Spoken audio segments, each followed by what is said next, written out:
சக்குலி படப்பிடிப்பு எப்படி போயிருக்கு? ஒரு 50% முடிஞ்சதுங்க. இப்பதான் ஷூட் முடிச்சு வரோம். ரஜினி சார் அவருடைய படப்பிடிப்புகள் எப்படி நல்லா இருக்காரு. நேற்றுக்கு நைட் கூட பேசினேன். நான் அதை பத்தி நானே ஒரு கிளாரிட்டி கொடுத்தலாம்னு நினைக்கிறேன். ஏன்னா கிட்டத்தட்ட ஒரு மாசம் முன்னாடி நினைக்கிறேன். ஒரு மாசம் 40 நாள் முன்னாடி இருக்கும். இந்த வைசாக் ஸ்கெடியூல் ஆரம்பிக்கிறதுக்கு முன்னாடி அப்ப சொன்னது சார் எங்ககிட்ட இந்த மாதிரி அக்டோபர் இந்த 30ஆம் தேதி அவருக்கு ஒரு நான் சர்ஜிக்கல் ஒரு சின்ன ப்ராசஸ் இருக்குன்னு சொல்லி.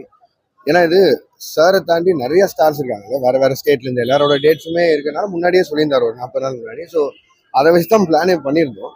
ஸோ அதனால அவருக்கு 30th சர்ஜரிங்கிறதுனால அந்த ப்ராசஸ்ங்கிறதுனால 28th அவரோட ஷூட் எல்லாம் முடிச்சு அனுப்பியிருந்தோம். அண்ட் 29th காலையில் இங்கே ரீச் ஆனார்.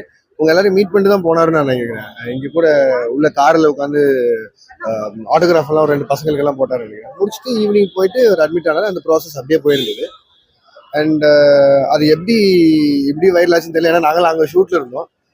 அதுக்கப்புறம் நிறைய எழுதியிருந்தாங்க, என்னென்னமோ பேசியிருந்தாங்க யூடியூப்ல. அது எங்களுக்கு ரொம்ப பேனிக்கிங்கா இருந்தது அங்கிருந்து பார்க்கும்போது.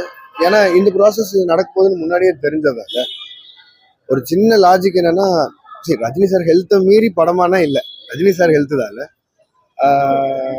அப்போ என்னன்னா, இப்போ அவருக்கு அந்த மாதிரி ஏதாவது ஒரு டிஸ்கம்ஃபர்ட் ஷூட்ல இருக்கும்போது நாங்கள் ஏதாவது ஃபீல் பண்ணியிருந்தாலும் ஏதாவது ஆயிடுச்சுனால என்டையர் யூனிட்டும் நேராக இங்கே ஹாஸ்பிட்டலில் தான் நின்றுருப்போம். நாங்கள் இன்னைக்கு காலையில் 5 மணி வரைக்கும் ஷூட் பண்ணிட்டு இருக்க போகிறதில்ல. அண்ட் சன் பிக்சர்ஸ் மாதிரி ஒரு ப்ரொடக்ஷன் ஹவுஸ் அவங்களோட ஹீரோக்கு ஏதாவது ஒரு டிஸ்கம்ஃபர்ட் ஷூட்ல ஆயிருந்ததுன்னா திருப்பி கன்டினியூஸா எங்களுக்கு ஷூட் பண்ணிருக்கிறதுக்கான ஃபண்டு கொடுத்துருக்க போறதில்ல. இல்லை வேணாங்க, முதல்ல சாரை பார்ப்போம், இங்கே வாங்கன்னு சொல்லியிருப்பாங்க. எங்களுக்கு என்ன ஷாக்கிங்காக இருந்ததுன்னா, நாங்கள்லாம் அங்கே ஷூட்ல இருக்கும்போது இந்த ப்ராசஸ் எங்களுக்கு 40 நாள் முன்னாடி தெரிஞ்சு அதுக்காக மட்டுமே நாங்கள் டைம் லைன் பண்ணி ஸ்கெடியூல் பண்ணியிருந்தது எப்படி இப்படி மாதிரி இவ்வளோ வைரல் ஆச்சுன்னு தெரியல. அண்ட் இங்கே இருக்கிறது சரி ஒரு விஷயம் தான், இங்கே நிறைய பேர் யூடியூப் மட்டும்தான் பார்க்குறாங்க. நம்ம வேலையில் இருக்கிறதால அது அங்கே பெருசாக தெரில. பட் ஆனால் எங்களுக்கெல்லாம் ரொம்ப பேனிக் ஆச்சு. யூடியூப்ல ஒவ்வொருத்தரும் ஒவ்வொன்றும் பேசுறது பார்க்கும்போது அவ்வளோ பேனிக்கிங்காக இருந்தது. அது எப்படி சொல்றதுன்னே எனக்கு தெரியல. ரஜினி சார் எல்லாரும் செலிப்ரேட் பண்றோம், எல்லாரும் கொண்டாடுறோம். பட் திடீர்னு இப்படி யாராவது ஏதாவது பேசிட்டாங்கன்னா, அதுவும் எல்லாரும் பேசுறது ரொம்ப கான்ஃபிடென்ட்டா பேசுறாங்க. கிட்ட இருந்து இப்படி நெக்ஸ்ட் இருந்து பார்த்த மாதிரி பேசுறாங்க. ஏன்னா ஒரு 540 பேர் இங்கிருந்து அங்கே போயிருக்கோம் ஷூட்டுக்கு. இங்கிருந்து அங்கே போயிருக்கோம். எங்களோட மனநிலையில என்னவோ ஆகும் இங்க இருக்கிறவங்க ஏதாவது பேசுங்க. ஏன்னா நாங்கள் எல்லாம் கிட்ட இருந்து பார்த்தோம். சாரோட ப்ராசஸ்க்கு நாங்கள் அனுப்பி விட்டதுக்கு இது என்னென்னமோ எழுதியிருக்காங்கன்னு நினைக்கும் ரொம்ப வருத்தமா இருந்தது. அதுதான் எங்களுக்கு ரொம்ப மன உளைச்சல். அது நான் ஒன்று சொல்லிடுறேன். இப்போ இது சொன்னதெல்லாம் உண்மை இல்லை. இதை கொண்டு போய் எப்படியாவது மக்கள் கிட்ட ரீச் பண்ண பாருங்க முடிஞ்ச அளவுக்கு. இதையாவது ஒன்றும் இல்லை, ரஜினி சார் ரொம்ப நல்லா இருப்பாரு. ரஜினி சார் எப்பவுமே அவர் சொல்ற மாதிரி அந்த அவர் சொல்றதே தான் நான் திருப்பி சொல்றேன். ஆண்டம் வரலால அவருக்கு ஒண்ணுமே ஆகாது, எதுவுமே ஆகாது. எங்களுக்கு தான் பேனிக் ஆகுது. ஒவ்வொன்றும் எழுதுறது பார்க்கும்போது தான் பேனிக் ஆகுது. எவ்வளவு தூரம் அவரை எப்படி நாங்கள் ட்ரீட் பண்ணி எப்படி பார்த்துக்கிறோம், எப்படி கொண்டாடுறோம், எப்படி செலிப்ரேட் பண்ணி அது ஆடியன்ஸ் கொடுக்க வைக்கிறோம். இந்த வயசு அந்த மனுஷன் இவ்வளோ எஃபர்ட் போடுறது, ஒவ்வொரு செகண்டும் ஃபேன்ஸ் என்ன பண்ணுவாங்க, எப்படி யோசிப்பாங்க அப்படின்னு. பட் ஆனால் இதுதான் பேனிக்கிங்காக இருந்தது உண்மையிலேயே. நான் இதை திருப்பியும் யூடியூபர்ஸ் ஆகட்டும், மீடியா ஆகட்டும், அதாவது ரெக்வஸ்டா மட்டுமே வச்சுக்கிறேன். யாரையும் பேனிக் பண்ணாதீங்க, யாரையும் ஏதாவது ஒன்று எழுதி பேனிக் பண்ணாதீங்க. ஏதாவது வேணும்னா இப்போ எங்களை ரீச் பண்ண பாருங்க. இப்போ சரி என்ன ரீச் பண்ண முடியல, சன் பிக்சர்ஸ் இங்கே தான் இருக்கு, அவங்கள ரீச் பண்ணுங்க. ப்ரொடக்ஷன் சொல்லுவோம், என்ன நடக்குதுங்கிறத சொல்லுவாங்க. அவங்க சொல்றது அதிகாரப்பூர்வமா தெரிவிங்க.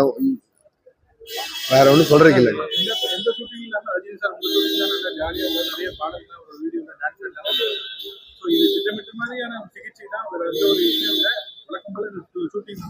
அதுதான் சொல்றேன். 40 நாள் முன்னாடி சார் எங்கிட்ட சொல்லி அதுக்காக மட்டுமே தான் நாங்கள் ஸ்கெடியூல் பிரேக் பண்ணோம். இப்போ 28ஓட சாரோட போர்ஷன் முடிக்கணும். முடிச்சுட்டு இன்னைக்கு வரைக்கும் நார்ஜினா சார் போர்ஷன் முடிச்சுட்டு இன்னைக்கு வந்திருக்கேன்.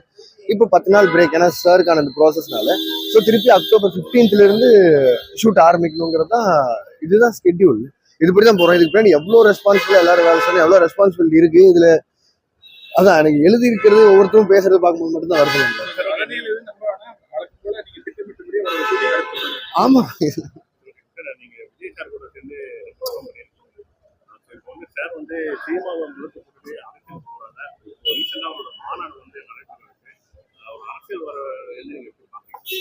இல்ல, நான் முன்னாடி இருந்து சொன்னதானோ, நான் சொல்ற அளவுக்குலாம் நான் ஒரு ஆள் இல்லை. நான் விஜயனா எனக்கு பயங்கர க்ளோஸ் ஆள் இல்லை. எப்பவுமே அவருக்கு வாழ்த்துக்கள் மட்டும் தான் சொல்லுவேன்.